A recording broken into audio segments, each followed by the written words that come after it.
Hello and welcome to World Insight with me, Tian Wei. The program is coming to you live on CGTN. We start today's show with Norway, where NATO has launched its biggest military exercise since the end of the Cold War. Troops and equipment from 31 allied countries arrived via land, sea and air. Dubbed as Trident Juncture 18, the exercise is seen as a show of power to remind Russia that the North Atlantic alliance is strong and prepared to act. The drill is set to continue through November the 7th. Despite Russia's complaint, the alliance military activities are too near its borders. The NATO chief, who is visiting Norway for the Trident Juncture War Games, added a difficult relationship with Russia needed to be managed by increased military presence and more military exercises to prevent incidents and misunderstandings. We don't want a new Cold War. We don't want a new arms race. So therefore, we need to work for a better relationship with Russia. And even without a better relationship with Russia, we need to manage a difficult relationship with Russia, meaning that with more military presence, more exercises, high tensions, we need to make sure that we prevent incidents, accidents, misunderstanding, miscalculations, and if they happen, make sure that they don't spiral out of control.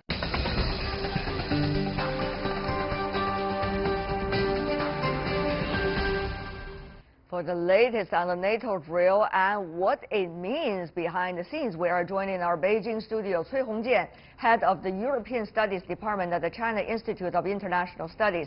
In Brussels, we have Bruno Leite, who is a senior fellow for security and defense policy with the German Marshall Fund of the United States. In Moscow, we invited William Courtney, an adjunct recent senior fellow at the RAND Cooperation, who's also a former special assistant to the U.S. President for Russia, Ukraine, and Eurasia. I want to welcome the three of you gentlemen to be with us. Starting with you, Mr. Courtney, the real reasons and the target behind the biggest ever NATO drill. Russia?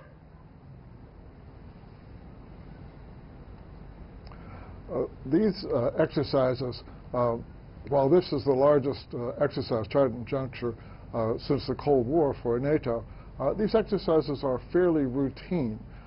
In the current case, a key part of this exercise is to be able to move large numbers of forces and demonstrate the capability that they can be moved to help defend a NATO ally, in this case, Norway. Russia recently had a large exercise in the Russian Far East. Also had a similar purpose, to try to be sure that large numbers of forces can be mobilized. So in both cases, they're fairly routine, but they are at a larger scale than typically in the past. All right, Mr. Leite, from your view, is it really a demonstration of power by NATO to Russia, or is it that the actions to protect the people in Norway? Many really wonder what is the real purpose. Mm-hmm. Well, of course, we have to admit that NATO-Russia relations are problematic nowadays, but saying that this drill is something held to provoke Russia, that goes a stretch too far. NATO is a military alliance, and that's what militaries do. They drill, they exercise. This Trident Juncture exercise has been held regularly since 2015. There has been clear communication about it. There are also Russian observers invited to monitor how the exercise goes. So really the primary objective here is to test NATO's collective defense, not to send any signals or to escalate or to provoke. It's not to send signals, not to escalate, not to provoke. That is from our guest in Brussels. Mr. Cui, agree with all of these phrases? Also, we know that indeed, I think the Russia and the NATO's relations would be a very background for this exercise. But of course, as we know, I don't think that it's just happened, in Norway and without any target. If just like NATO mentioned that, yes, we are trying to protect the Norwegian people, but protect Norwegian from which kind of threat? So undoubtedly, I think that we could not deny that indeed the tension between NATO and also Russia, especially some Baltic states, Baltic member states of the NATO with Russia, I think is a very big consideration for NATO. Well, that's probably your observation. Of course, it's not fair that we're only talking about NATO's drills and not talking about Russia's recently. If we take a look at the comparison between these two, the NATO-led Trident Juncture 18 exercises are only taking place a month after Russia-led Vostok 2018 war games. Both represent an escalation, some say, in troop participation. The NATO-led drill includes 50,000 troops, 10,000 vehicles, 250 aircraft. In contrast, the Russia-led drill included 300,000 troops, 36,000 vehicles, and 1,000 aircraft. Of course, numbers are only numbers. They do not necessarily represent the whole meanings between the competitions, quote unquote. But what are you reading out of this, Mr. Courtney? Are we going to see an escalation of show of muscles from both sides as we go on? It's not clear there will be an escalation. What we are seeing are exercises that have purposes.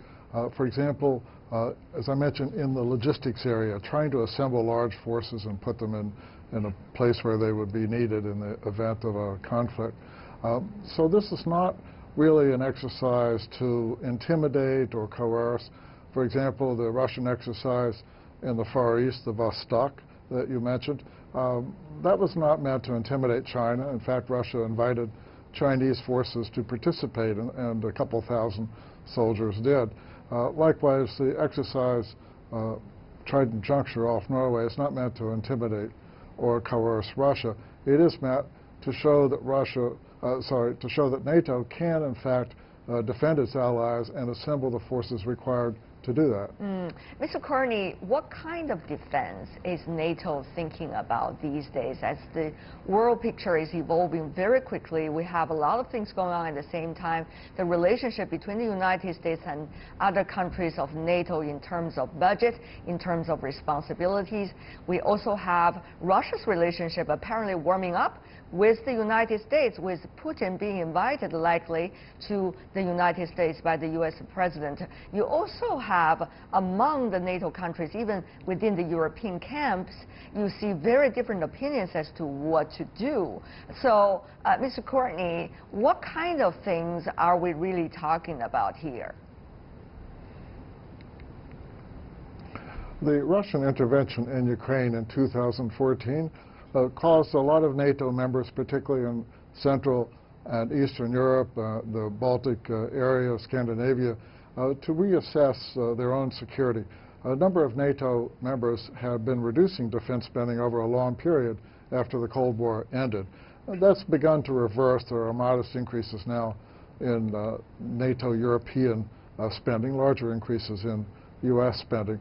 The purpose of these exercises is really in great part to reassure countries that are closer to Russia that NATO really is a meaningful militarily organization, and that NATO will come to their defense if they are coerced. All right. Well, Mr. Lette, recently I also had an exclusive interview with the Deputy Secretary General of NATO when she was attending the Xiangshan Forum in Beijing.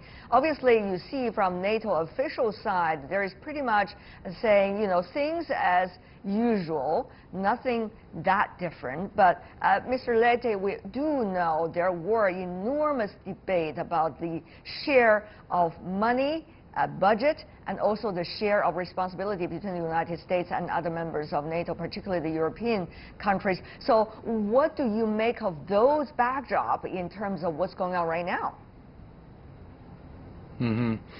Well, obviously, the alliance is reassessing its way forward, is defining what to do in the future. Obviously, transatlantic solidarity is a pillar, is a foundation of NATO. We did see that over the past years there were problems in Europe with European governments not spending it on defense. I think we can now agree that this curve has been halted. European governments no longer cut their defense budgets or actually even increase them. So I think we do see a very hard attempt to safeguard this transatlantic solidarity, we also see that Washington is very committed to European security. Actually, what we have seen so far in the Trump administration are very concrete measures on the ground to support Europe, to support NATO, and I think that the exercise that we see now in Norway definitely also is a testimony of this transatlantic unity and solidarity. You could argue so, and yet, Mr. Cui, we have seen the debate is quite enormous. At the same time, the European countries, particularly within the EU, the framework, has begun to talk about their own defense and their own defense structure, their own defense strategy, and their own defense means. It's totally different, or somewhat different at least, from that of NATO or from that alliance with the United States. Mr. Cui, your comment here. Yeah. Yes, as we know, recent years, the European countries talk a lot of the, we call it strategic autonomy, to build up its own, military or defense capability, and to deal with some very specific threat towards European countries. So indeed, as we know, it gives a little bit of competition between the so-called ESDP and also NATO. But of course, as we know from the United States, it's not so happy about it. So I think now more access, more actions, more even some tension with Russia or some other countries, I think it would be in the interest of NATO. To bring them together. Yeah, to take the advantage, against any ambition from European countries to establish its own capability. I see, Mr. Leite, I think that has led us to the next question, which is this biggest ever military drill of NATO. Is it a show of force to the others, or is it a show of force for themselves in order to boost up the confidence about the structure and about the alliance, which has been there for decades and things have changed? Well, it's certainly a show of force to NATO itself. It really is a measure to show the NATO member states that NATO is there, that NATO has the back of its members. But on the same time, it's also a show to deter. Potential aggressors, that NATO is ready if one of its members is being attacked. So, I would say that there's a dual symbol there. As a member state, we can protect them, and we are also here to deter. Right. Going to you, Mr. Courtney, about the debate between the United States and other NATO members, particularly some of the biggest ones of the European continent. What about that budget share? What about that responsibility share? Is there a timeline? Well, are we going to see President Trump coming from the United States being once again showing his very different style in front of his colleagues? Let's just say for the NATO summit, maybe next year or the year after the next, that if he doesn't got the money that he thought everybody should put on table, what's going to happen? If there is carrots, there has to be a stick. That was always what the United States has been saying. Is that applying to the relationship between the United States and other NATO members when it comes to the money? The issue of what is called burden sharing in NATO has been with us for decades.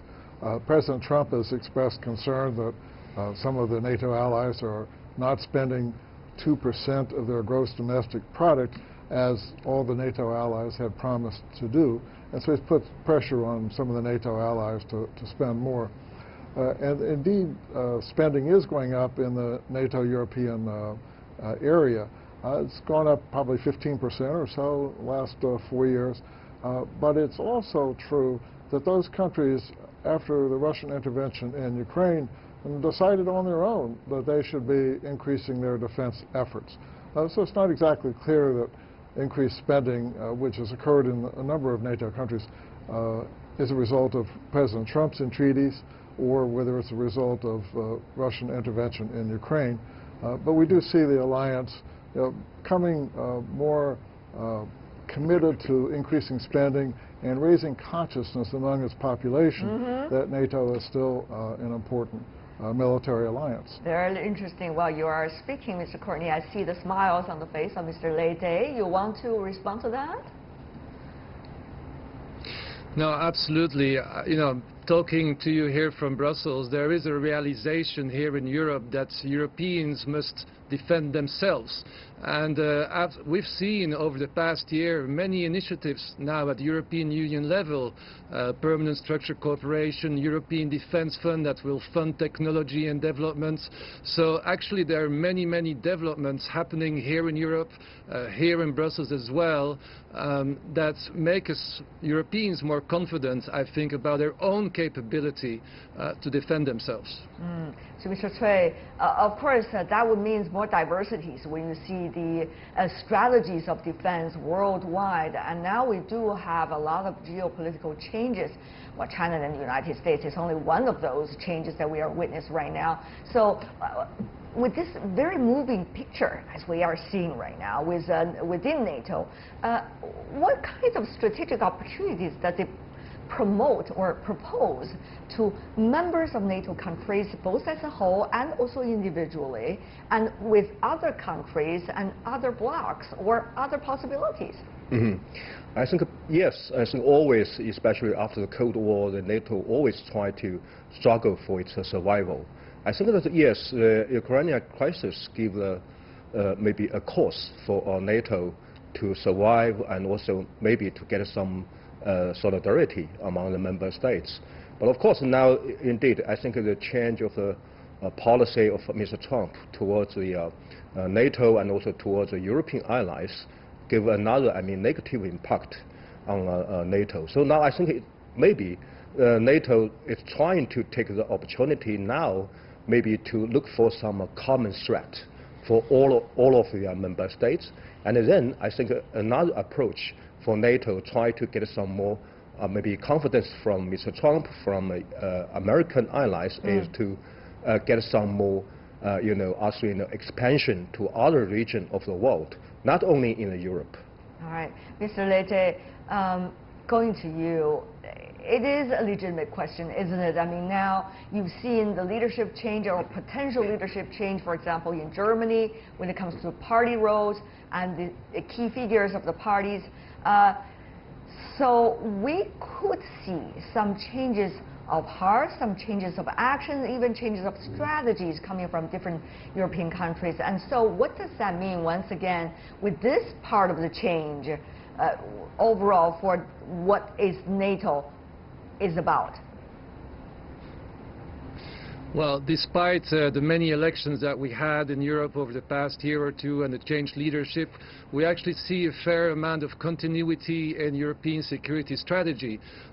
We see that the Europeans, as they've been trying for the past 20 years, are developing their own capabilities, but I think there's much more awareness now and question of how to do so while also considering the relationship with NATO. The big thing here in town in Brussels is how to boost cooperation between NATO and the European Union. What can they do together? I think this is definitely a big topic. I could also add that in many European capitals, despite some of the transatlantic tensions that we've seen, the United States is still being perceived as a very strong ally.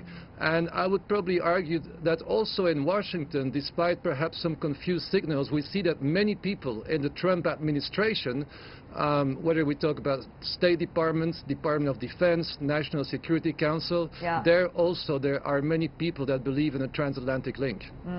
Of course, the link is not just about the White House and other capitals, but also a comprehensive, various layers of relations among NATO members themselves. But that would not be able to explain all the changes that is going on right now. Mr. Cui, you see also different layers of the European countries, that their relationship with the United States have been evolving, whether they are the former Eastern European countries or France, Germany. The UK itself is now going through its own period of changes. So how will these countries' relationship among themselves, as well as their own politics, eventually influence their strategy for defense and therefore eventually the fate of NATO? Yes, I think that that's also a reason why NATO will take so frequent exercise.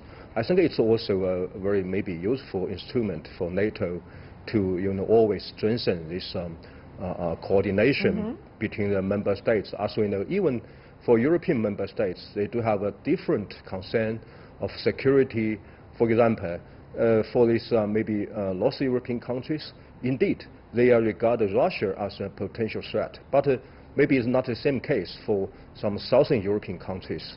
So I think to give some more maybe functional instrument like exercise and some more communication, more coordination will be very necessary for NATO to keep its solidarity. But of course, at the same time, I don't think that just exercise will be testimony enough to the capability of NATO.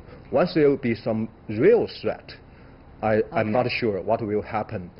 Indeed, maybe for the diversity of a different concern of security. All right, before we go to Mr. Courtney from the United States. Mr. Courtney, we see a lot of interactions among the military officials worldwide over the past few months. Even the U.S. Defense Secretary is meeting with the Chinese Defense Secretary. That's quite something given the current circumstances. I would like to ask you, though, sir, with the geopolitics changing so dramatically, at least on the surface, what will these joint military exercises or military interactions among different parties eventually mean for a thought-thinking process of reaching some kinds of mature strategy worldwide about defense? Mr. Courtney, your thought before we go. Well, it's encouraging that military leaders and defense leaders of a number of countries do have a lot of interaction. For example, Russia and the United States have had a very successful deconfliction interaction in Syria to avoid accidents or misunderstandings. That's worked well. In the South China Sea, East China Sea, there's a lot of shipping. It's natural that Chinese military officials, U.S. military officials, others from the region would want to have interaction to avoid accidents and misunderstandings there as well. So this is quite stabilizing, actually, to have so many military-to-military contacts. And so that's a positive complement, if you will. It reinforces diplomatic activity among the countries. Well, I guess with that positive note, we could, and we have to wrap up today's discussion. The time is up. For now, thank you so much, the three gentlemen, for joining us from your own perspectives. Cui Hongjian, Bruno Leze, and last but not least, William Courtney. Really appreciate it.